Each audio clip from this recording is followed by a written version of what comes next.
അപ്പോൾ menopausal symptoms എന്ന് പറഞ്ഞാൽ ഏറ്റവും ഹോട്ട് ഫ്ലഷസ് ആണ് കൂടുതൽ, ഈ ചൂട് അനുഭവപ്പെടുക. അത് കുറയ്ക്കാൻ വേണ്ടിയിട്ട് നിങ്ങൾക്ക് റൈസിൻസ്, ഉണക്കമുന്തിരി കഴിക്കാം.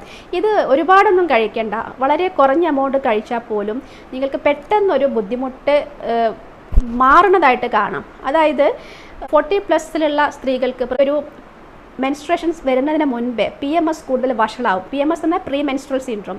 ആ ലക്ഷണങ്ങളൊക്കെ നിങ്ങൾ യങ് ആയിരിക്കുമ്പോഴുള്ള അവസ്ഥയിൽ നിന്ന് വ്യത്യസ്തമായിട്ട് വളരെ തീവ്രമാവുന്നൊരു കണ്ടീഷൻ ഉണ്ടാവും. അതിനൊരു മാറ്റം ഈ റൈസിൻസ് കഴിച്ചാൽ ഉണ്ടാവും. പീരിയഡ്സ് വരാതെ ഇങ്ങനെ ലേറ്റായി നിൽക്കുന്ന ഒരവസ്ഥയുള്ള സ്ത്രീകൾക്ക് ഇത് കഴിക്കുമ്പോൾ വ്യത്യാസം വരും.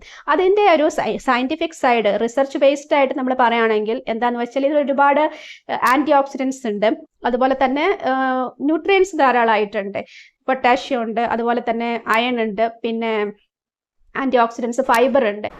റെസ്വെറാട്രോൾ എന്ന ഒരു ആൻറ്റി ഓക്സിഡൻറ്റും കൂടെ ഒരു കെമിക്കൽ കോമ്പൗണ്ട് ഉണ്ട്. അപ്പോൾ അത് ആണ് പ്രധാനമായിട്ടും ഈ പ്രശ്നങ്ങളൊക്കെ മാറ്റിത്തരുന്നത്.